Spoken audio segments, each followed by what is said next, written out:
خبر رسول الله صلی الله علیه وسلم غدا وکړه واطعم الطعام، خوراک ورکړي خلق ته، غریبانو ته، مساکینو ته، فقراو ته خوراک ورکړي. واطعم الطعام، مسلمانان خپل منځ کې د یو بدن غوندې حیثیت لري. المؤمنون كجسد واحد ان اشتكى بعضه اشتكى كله، مومنان د یو بدن غوندې حیثیت لري. یو حصہ د بدن چې کله تکلیف پای باندې نو ټول بدن هغه په تکلیف باندې وي. ټول مسلمانان د یو بدن غوندې حیثیت لري.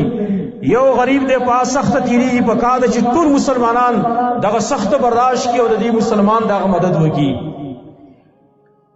واطعم الطعام دا معمولی خبر مشماره زمانو. انسان خو اشرف المخلوقات تے، اشرف المخلوقات. لقد خلقنا الانسان فی احسن تقویم، انسان من په خسته شکل او په خسته قامت کې پیدا کړی دی. سپین دې سپین نجس العین دی کنه، لوخه جوټه کې کنه هغه مینځل کېدلی شي. او حدیث کې دا دی، حدیث ته بخاری او مسلم کې وکړه وینځي یو کړ په خاور باندې وینځي، دومره خدا غره جوټه ګنده ده. لیکن دقم صحیح بخاری کی حدیث نبی صلی اللہ علیہ وسلم فرمائی چې مخکې دور کې دو قسم روایتونه راغلي، او د سړي مبارک او بل زنانه مبارک چې او باغیه زنانه مخکنو امتونه کې یعنی زناکار زنانه هغه پی ترانه یو پی ته پای کې وي بیوس کړي او به اوس په وارس په جو اړې تګې شی فیدا کن بن یاکل الثرى من العطش، یو سپیو چې هغه ډېر تند د وجنه د خاورې خوړلې او دغه زنانه هغه ول ورکلی وی الله دا هغه د عمل دومره خوښ کو چې معافي وته وکړه. سپیته سکاف ور کړې دی او بیا ور کړې الله معاف کړی دا. انسان چې بیا اشرف المخلوقات دی، ایته انسان خوراک ور کړي د ګناہوں به الله نه معاف کړي، خامخا به معاف کړي. دا د مؤمنانو صفت ته سماورو. مومنان مبارک اللہ سے قرآن کی وَيُطْعِمُونَ الطُّعَامَ عَلَى حُبِّهِ مِسْكِينًا وَيَتِيمًا وَأَسِيرًا إِنَّمَا نُطْعِمُكُمْ لِوَجْهِ اللَّهِ لَا نُرِيدُ مِنْكُمْ جَزَاءً وَلَا شُكُورًا. مومنان خلق خوراک ور کئی وہ محبت اللہ بانی یا سرد محبت تما اللہ، مسکین او یتیم تو ور کئی او قیدی تے ور کئی او دعوت ہوئی ور اخلاص تب کی اشارہ. انما نطعمکم لوجه اللہ، من خوراک کا درکو نگرے د اللہ د مخد دیدار د پار درکو، منگا سے بدلی و شکریہ نہ پڑھو. کم خلق چی قیامت نہ منی دائی خلق یو صفت اللہ دا ذکر کرے. ارائیت الذی یکذب بالدین، تا کستی دلے چی قیامت نہ منی منکر دا قیامت نہ کم کستے. الاول صفت دا ذکر کرے فذالک الذی یدعو الیتیم ولا يحط على طعام المسکین، دا کستے چی یتیم ندی کور کئیو دا مسکین پا خوراک بانی تیزی نور کئی چاہتا ہے نخبر زان ته بل تدادو. هغه خلق صفت الله ذکر کړي قرآن کې، کم خلق چې قیامت نه مني بلکې کم خلق چې جهنم تلال شي په جهنم کې د جهنميانو نه تاسو له کېدل شي. الله به تیم کوي، ملائک به تیم کوي، مؤمنان به تیم کوي. ما سلککم فی سقر، تاسو دی ورته شي راوستنی عمل تاسو کړو. ای بسوی قالوا لم نکن من المصلین ولم نکن نطعم المسکین. ای بسوی مونږ مونږ نه کاو او مونږ مسکین ته خوراک نه ورکاو، مسکین ته مونږ خوراک نه ورکاو ځکه مونږ د جهنم ته راغلي یو. الله رب العالمین طرف نه امتحان دی په دنیا کې. الله ټول انسانان یو شان نه پیدا کړی، څوک یې مالدار پیدا کړی دی، څوک یې غریب پیدا کړی دی.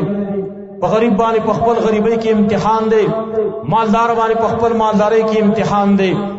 غریب ناشکری خو نه کوي، مالدار سړی هغه بخل خو نه کوي، اسراف او تبذیر خو نه کوي. امتحان اخلي الله له ټول خلکو. زمارونو ټول خلک الله یو شان نه پیدا کړي. د یتیم داغه درد، د یتیم او د مسکین داغه غربت او فقر د احساس په هر مسلمان سره ورسره وي. زمارونو د دې خبرې ډېر خلکو سره احساس هغه نشته دی چې مسکین ته خوراک ورکول د څومره اهمیت لري. مسکینان ډېر شته په دې علاقو کې، تاسو نه ګورئ غریبانان خلک. زمارونو هغه خاص کر هغه پلاران چې د هغې بچونه دلته ختم وکړو، څومره شکر ادا کوي کم دی. الله توفیق درکړی دی تاسو بچو ته، سمان خو څه ناڅه شته دی تاسو سره چې بچي مغه چاته محتاج نه دي. زما وروڼو داسې زمونږ مسلمانان درونه شته چې د هغې بچي په هوټلو کې ماشومان تنکي ماشومان کار کوي، هلته لوښي انځي، دې دپاره چې د خپل بچو دپاره چېرته 100 روپۍ 50 روپۍ پیدا کړي. تاسو نه ګورئ په دې هوټلو کې هر سړی دې په خپل ځان باندې راوړي چې زه غریب یم، زه محتاج یم، او زما زوی زما ماشوم دا ته د 9 کالو دا په هوټل کې پردي، هغه بر میز بیا هغه زغمي او دارنګې د هغه غوسه او د هغې هغه کنځلې اوره د بدې هغه زغمي او لګي یې لوښي انځي دې دپاره چې پلار دپاره چېرته 50 روپۍ پیدا کړي. ته په خپل احساس وکړه ستا زړه به څومره درد کوي. من یو ځای کې هوټل ته ورغلو، یو ماشوم دی نو هغه موږ له خوراک راوړو. ما ورته ویل بچی ته ولې سبق نه وایې؟ دا ټیم خو ستا د سبق دی، چېرته مدرسې ته لاړ شه، چېرته سکول ته لاړ شه، مستقبل به دې ښه شي. ویل زما کور کې څوک نشته دی او زما پلار سپین ږیری ډېر زیات، مور مې بیماره ده، زه دلته را خدمت دې دپاره کوم چې ماښام کې چېرته 100 روپۍ راکړي چې زه یې کور ته ویوسم. خپل پلار نه خپل مور نه دغه روپۍ ویوسم چې څه ګزارې پرې وشي. زما نور هم داسې ډېر شي خلک شته دی، د دې خبرې احساس په ځان سره کوم. هغه ماشوم موږ تر هغه حالات معلوم کوم چې د اختر ورځ راغله، د اختر ورځ شوه، سهار کې ماشومانو خیسته کپړې اغوستلي دي او چا خیسته پیزان پخپو کلی دی. نو ماشومان د یو بل سره میلاویږي د اختر په ورځ باندې، کوڅو کې ګرځي، په دې میلو کې ګرځي. دې ماشوم دا نور د مالدارانو خلکو بچي ولیدل چې هغې ډېر سنبال کړي دي او ښایسته کپړې اغوستلې وي او ښایسته پیزار. دې ماشوم چې کله وکتل دې نور ماشومانو ته، د دې ماشوم سره نور څه خبرې نه وي، د سترګو ته لاس ونیو او دیوال ته یې مخ کړ او په چغو چغو باندې هلته وژړل. د دې ماشوم اوښکې به څوک پاکوي؟ زما وروڼو دې ماشوم له به دلاسه څوک ورکوي؟ دې ماشوم له به تسلي څوک ورکوي؟ دا ماشوم زړه نه لري، د بل ماشوم سنبال کړی په کپړو باندې میلې ته ځي، او د غریب ماشوم او په شلېدلو کپړو په شلېدلي پیزار کې به اختر مناوئ. تاسو ګورئ د اختر نه یو ورځ دوه مخکې کوم چې غریب خلک دی د هغې ماشومان یا د هغې زنانه په خپله باندې په دې کورونو کې ګرځي او د مالدارانو خلکو ته وایي که ستاسو زړې کپړې چونکې تاسو به نوي کپړې اړئ، هغه زړې کپړې موږ له راکړئ چې موږ پې خپل ماشومانو له تسلي ورکړو، هغې بیا اختر پکې مناوي. تاسو لیدلي که نه داسې؟ شکر ادا کړئ زما وروڼو چې ماشومان هم دلته قرآن ختم کو، ماشومان ستاسو سبق وایي. زموږ علاقه کې یو مدرسه ده، د جینکو مدرسه ده، زموږ د رشته دارانو ده. هغې ما ته قصه کوله، ویل دلته یوه جینۍ چې ده، یو ماشومه هغه په 3 کلاس کې وه، غالبا که 2 کې ده او که 3 کې ده، خو بل کلاس ته هغه منتقل کېدله. دا ماشومه ښه پاس شوې ده، په اول پوزیشن کې به راغلې به مې کېدی شي، نمبر یې ډېرې اخیستلې وي، پاس هم شوه، خو دا بل کلاس ته نه منتقل کېدله. ویل موږ ته تپوس وکړو چې ته ولې نه منتقل کېږې؟ چې بس زه په دې زوړ کلاس کې پاتې کېږم، بل کال هم پکې تېروم. بهرحال موږ هغې باندې لږه تاکید وکړو، زور هم پرې وکړو چې ته اخر ولې نه منتقل کېږې؟ ته ښه قابله جینۍ مجبوره شوه، حال یې نه وی مجبوره شوه. نو ویل موږ ته یې ویله چې زه دې بل کلاس ته منتقل شم، زه په څه کې سبق کویم. زما سره خو دومره پیسې نه وي، زما پلار غریب سړی دی، هغه دیاړي د ورځې وکړي، زمونږ دومره چې له پرې زه پوه شي، زه به سبق پسې کې ویم. لہذا زه په دې 16 کلاس کې پاتې شوم. هلته نشم تللی مخکې. د باڼو شکر ادا کوي چې بچو له کتابونه اخلي، شکر ادا کوي چې بچي قرآن ختم کېدل ته ځینې خلک د غربت د وجې نه قرآن د هغه بچي نشي ویلی. زما نو یو واقعه ده چې سړی بیان کړي، یو واقعه ده.